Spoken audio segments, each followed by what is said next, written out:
Presiden ke-7 Joko Widodo menyambangi kediaman Presiden Prabowo Subianto di Jalan Kertanegara 4, Jakarta Selatan pada Jumat malam.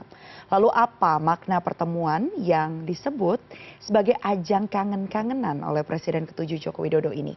Kita akan langsung bahas bersama Direktur Eksekutif Trias Politika Strategis, Agung Baskoro. Selamat malam, Mas Agung. Selamat malam Mbak Mei. Ya, walaupun ini bukan Jumat malam, tapi di Minggu malam ini kita akan bahas ya pertemuan yang berlangsung pada Jumat malam. Apa sih yang sebenarnya jadi makna pertemuan antara Joko Widodo dan Presiden Prabowo Subianto? Ya, kalau secara tekstual mungkin soal kangen-kangenan, kunjungan balasan, ya Mbak, normatif lah. Tapi secara kontekstual kita nggak bisa melepaskan bahwa ada dinamika di mana Pak Jokowi baru saja dipecat oleh PDIP dan membutuhkan kendaraan politik baru untuk meneruskan beragam manuver ya, terobosan politiknya, inovasi politiknya pasca beliau tidak lagi menjabat. Dan kendaraan politik itu bisa kendaraan politik yang sudah eksis, yang kita tahu ditawarkan ke Pak Jokowi mulai dari Partai Golkar, Partai Gerindra, Partai Amanat Nasional maupun partai-partai lain.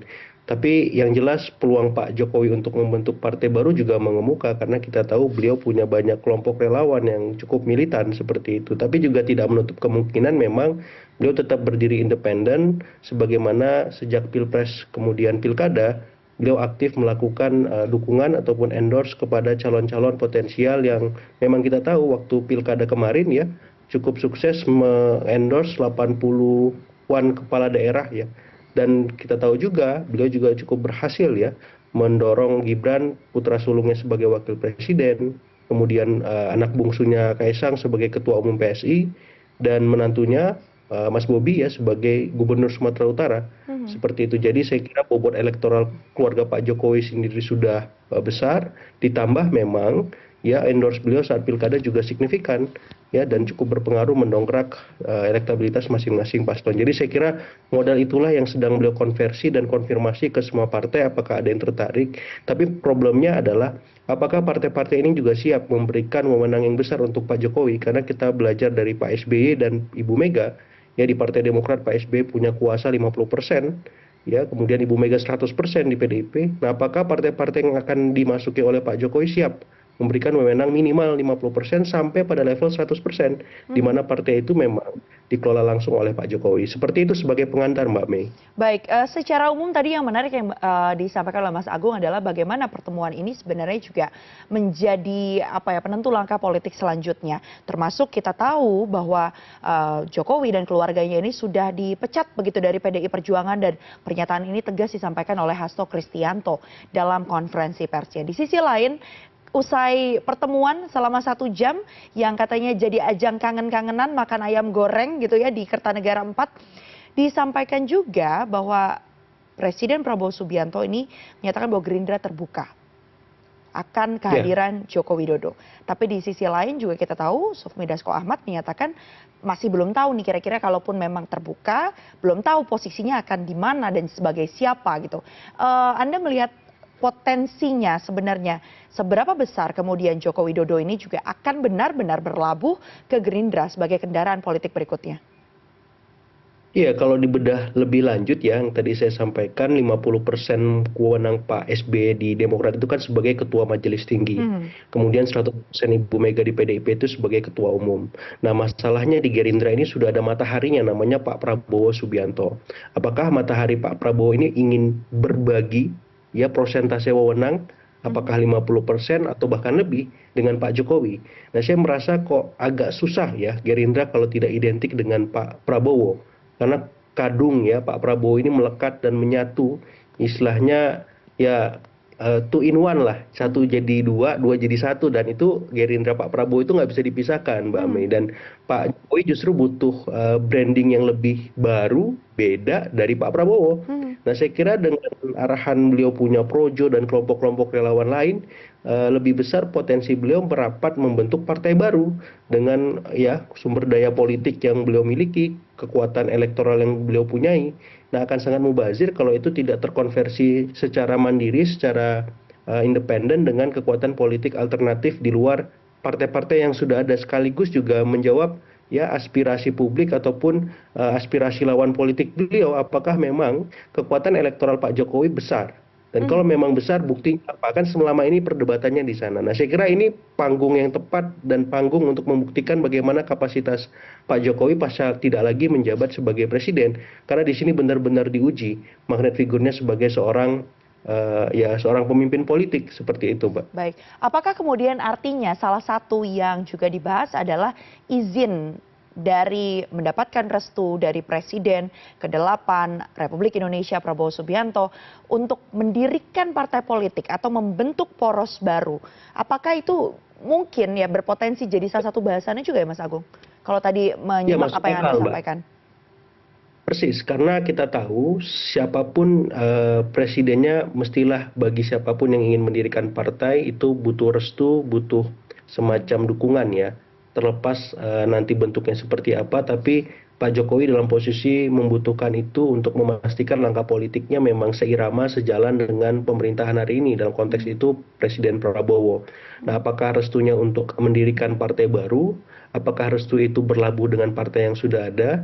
Atau restunya hanya sebatas beliau secara mandiri tetap akan melakukan gebrakan ataupun manuver-manuver politik memperkuat pemerintahan atau dalam tanda petik mengokohkan kepentingannya seperti itu. Yang jelas restu Pak Prabowo ini penting, sebagaimana dulu Pak Prabowo meminta restu Pak Jokowi ketika menjabat sebagai presiden untuk maju dalam kontestasi Pilpres 2024. Nah, saya kira timbal balik semacam ini hal lumrah biasa, tapi yang menarik di sini Pak Prabowo akan diuji apakah memang ya bisa membalas ya budi baik ke Pak Jokowi, sekaligus bisa mendukung langkah-langkah politik Pak Jokowi pasca beliau memang sekarang dalam posisi tidak lagi menjabat sebagai presiden. Nah, karena kita punya pembelajaran juga dari negeri seberang di Filipina ya, di mana relasi antara presiden dan eks-presiden itu kurang baik dan akhirnya membuat semacam konflik politik terbuka di masyarakat seperti itu. Baik, menerka kemudian bagaimana ke depannya? Apakah bisa hubungan langgengnya ini awet, hubungan baiknya ini langgeng gitu ya, awet atau tidak? Ya. Termasuk diantaranya kalau kita meneropong di 2029, kita tahu saat itu apakah mungkin begitu ya, saat itu suatu jasa kebaikan diberikan karena memang sudah mencukupi 2 periode. Sementara kita tahu bahwa sebagai secara umum begitu ya, tentu ingin memiliki periode kedua, termasuk diantaranya Presiden Prabowo Subianto. Ketika nanti seorang tokoh publik begitu ya, bernama Presiden ke-7 Republik Indonesia Joko Widodo, entah itu mendirikan partai baru atau mungkin bergabung dengan partai lainnya selain dari Gerindra, untung ruginya ini seperti apa Mas Agung? Melihat kondisinya akan adanya probability atau kemungkinan-kemungkinan yang ada di depan sana. Iya, kalau melihat karakter personal Pak Prabowo, saya kira beliau orang yang lebih dominan merangkul semua pihak ya, semua kepentingan, apakah itu yang berseberangan atau tidak di dalam koalisinya seperti itu. Karena dari awal kita tahu ya kabinet yang beliau bentuk sangat besar ya proporsi koalisi politiknya, dan itu bahkan menyisakan PDIP di seberang. PDIP pun sebenarnya diberikan peran dan porsi yang luar biasa oleh Pak Prabowo ketika kemarin tidak ada utak-atik gatuk ya MD3, dan kemudian akhirnya PDIP menjabat sebagai ketua DPR.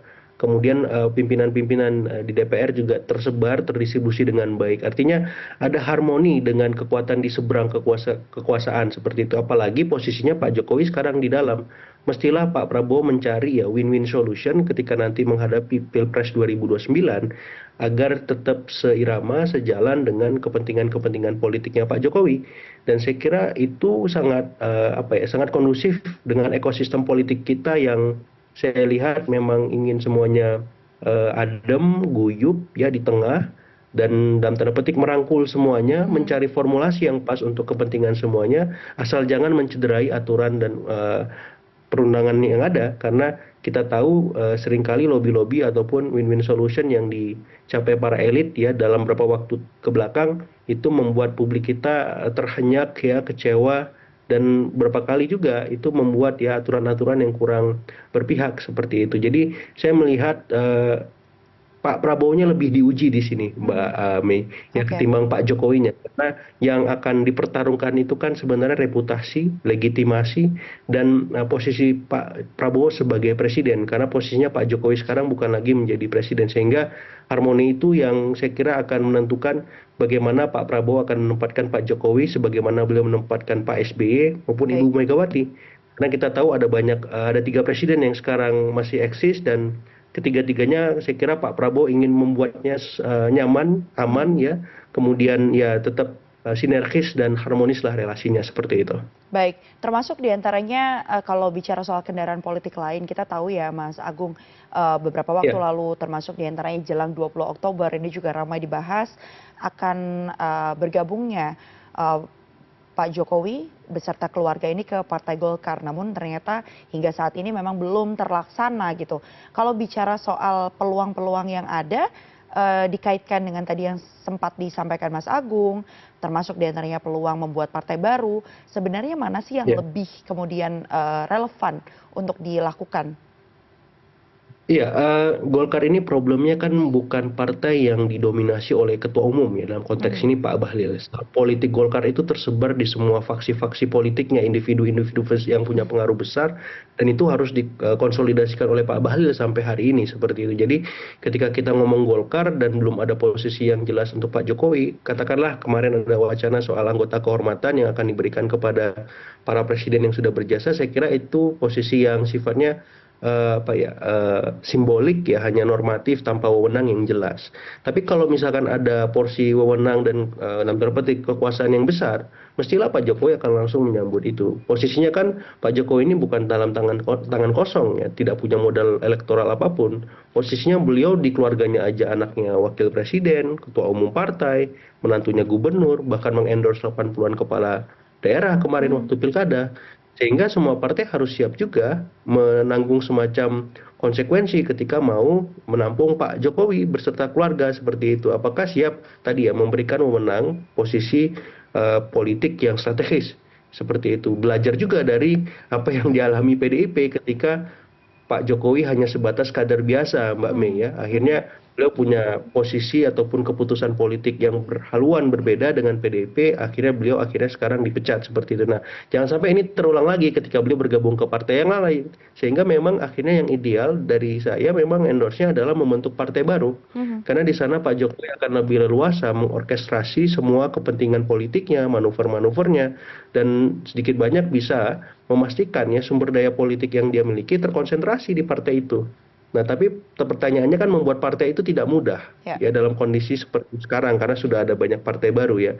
Apalagi memastikan bahwa nanti kalau kita bicara secara praksis konkret, ini ada 84 dapil. Apakah caleg-caleg yang dimiliki oleh partainya Pak Jokowi bisa tersebar secara merata berkualitas untuk memastikan partainya itu bisa lolos parliamentary threshold misalkan. Mhm. Nah, Mhm. itu kan perjuangan yang lain lagi, memastikan ini bisa lolos, memastikan partainya punya pengurus sampai ke level desa, yang memastikan ada sumber daya politik besar yang terlibat untuk memastikan Pak Jokowi tidak berjuang sendirian di sana seperti itu.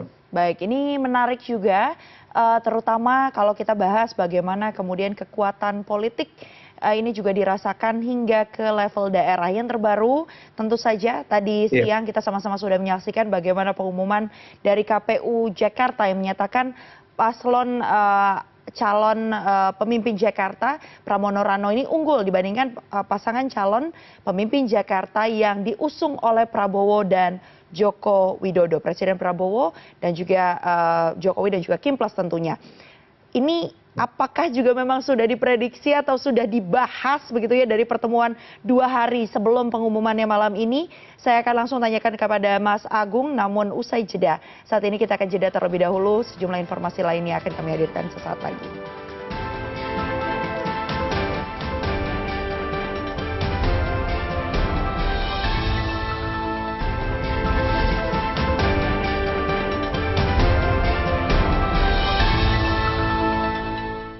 Anda masih bersama kami di Pilihan Indonesia dan kita masih membahas makna pertemuan yang dilaksanakan oleh Presiden ke-7 Republik Indonesia Joko Widodo saat menyambangi kediaman Presiden Prabowo Subianto di Jalan Kertanegara 4, Jakarta Selatan pada Jumat malam lalu. Kita masih membahas bersama dengan Mas Agung Baskoro yang merupakan Direktur Eksekutif Trias Politika Strategis.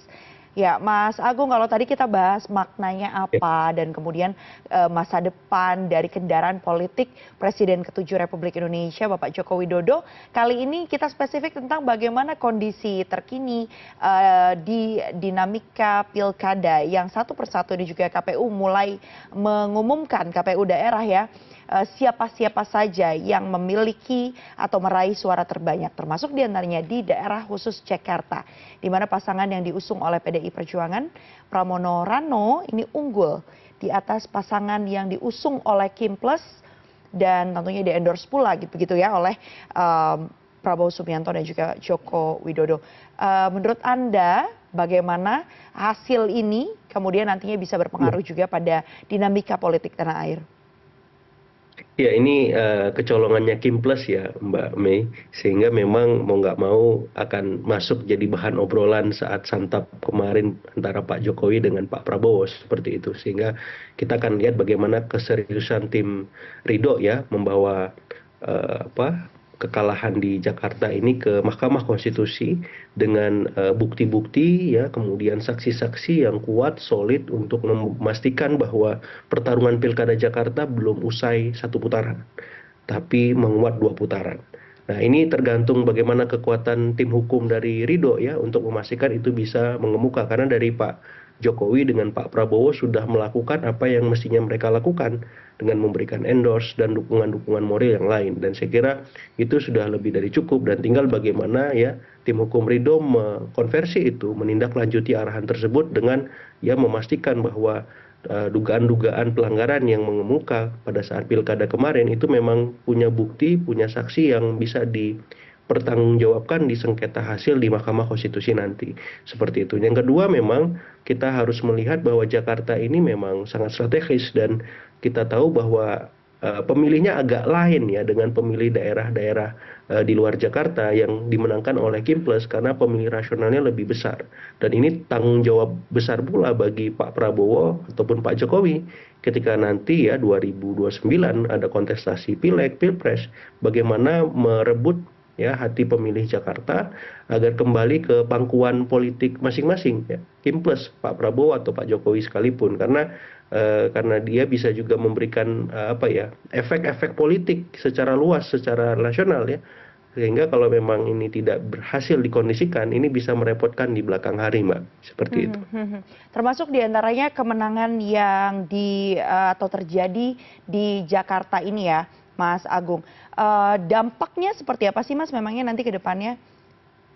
Ya, walaupun gubernur dan wakil gubernur Jakarta itu tidak secara tunggal memimpin berkuasa ya, karena ada semacam aturan, efek aturan dari daerah khusus Jakarta ya, DKJ mengemuka ada istilahnya Dewan Aglomerasi, di mana Dewan Aglomerasi ini mengelola ya kawasan Jabodetabek Jur ya sampai Cianjur bahkan, dan dia harus seringkali berkomunikasi dengan para gubernur ya, apakah gubernur Jakarta, gubernur Jawa Barat, gubernur Banten seperti itu, maupun gubernur lain yang terkait secara tidak langsung. Otomatis gubernur Jakarta harus berbagai kewenangan ya, harus berbagai kekuasaan dengan Dewan Aglomerasi yang ditunjuk oleh pemerintah pusat ini, Mbak Mei. Artinya apa?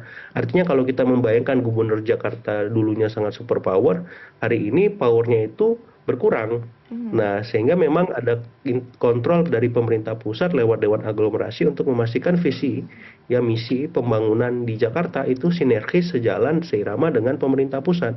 Termasuk dalam hal ini pengembangan-pengembangan yang akan dilakukan secara visioner ya, karena kita tahu Jakarta pengen menjadi kota global seperti itu. Jadi saya melihat memang arahan tersebut yang perlu dikoordinasikan, komunikasikan, sinkronisasikan supaya harmoni dan sinerginya terbentuk. Tidak ada ya arahan di masa sebelumnya di mana seringkali gubernur Jakarta itu vis-a-vis dengan pemerintah pusat seperti itu. Ya, kalau secara kaitan antara kemudian hasil pilkada di DKJ atau daerah khusus Jakarta ini dengan cuaca politik di tahun 2029 seberapa berpengaruh begitu dan apa kira-kira yang jadi pengaruhnya, Mas? Pengaruhnya besar Mbak Ame, karena ini memberikan atmosfer politik yang luas secara nasional ya. Kalau misalkan Jakartanya merah, ya otomatis daerah lain bisa ikut-ikutan merah kalau tidak terkondisikan marunnya, seperti itu. Atau Hmm. warna yang lain lah. Ya, Hmm. artinya apa? Memang perlu memastikan bahwa Jakarta itu dalam tanda petik ya bisa mendapat ya para pemilihnya rasionalisasi yang jelas atas beragam program kerja yang dilakukan oleh pemerintah pusat atau bahkan pemerintah provinsinya. Ya artinya apa? Pram Rano kalau memang terpilih ya itu punya tanggung jawab besar juga melunasi janji-janjinya, memastikan bahwa pemilih yang memilih mereka memang tetap dalam dalam apa nafas yang sama. Ya jangan sampai malah beralih ke yang lain karena kita tahu ya para gubernur Jakarta ini hanya bertahan satu periode dari waktu ke waktu Mbak Mei ya. Hmm. Hmm. Ya jadi kita lihat Pak Jokowi, kemudian ada Pak Ahok, Pak Anies, kemudian sekarang Mas Pram itu semuanya berganti terus, satu periode terus ya. Hmm. Tidak ada yang mampu bertahan dua periode. Nah ini juga tantangan juga bagaimana Mas Pram Mas Rano memutus kultus satu periode itu dengan kinerja yang luar biasa, dengan performa profesional yang ya outstanding lah seperti itu sehingga apa para pemilih ini bisa memberikan dinamika atau warna pada 2029 nanti karena biar bagaimanapun kubu Kim Plus atau kubunya Pak Prabowo atau Pak Jokowi tidak akan diam ya mereka ingin memastikan bahwa Jakarta ini ya sesuai dengan harapan dan kepentingan politiknya seperti itu. Baik, walaupun sebelumnya juga Pramono Anung ini sudah dengan tegas menyatakan ya Mas ya pada sekitar 22 November 2024 bahwa hanya ingin satu periode katanya di Jakarta. Kita lihat nanti dinamikanya akan seperti apa, bagaimana Betul. kondisi yang akan terjadi karena tadi KPU sudah mengumumkan siapa yang unggul, tapi tentu proses hukum masih akan terus berjalan, termasuk diantaranya ketika Partai Gerindra menyatakan akan menggugat ya hasil Pilkada Jakarta ini ke Mahkamah Konstitusi. Kita akan simak prosesnya seperti apa, pendaftarannya kapan, sidang PKPU-nya seperti apa, gitu ya, PHPU seperti apa, dan bagaimana nanti dinamika ke depannya. Terima kasih banyak yang pasti kami ucapkan kepada Mas Agung yang sudah bergabung bersama kami di Pilihan Indonesia malam hari ini. Selamat malam. Sama-sama Mbak Mevri Sari. Terima kasih.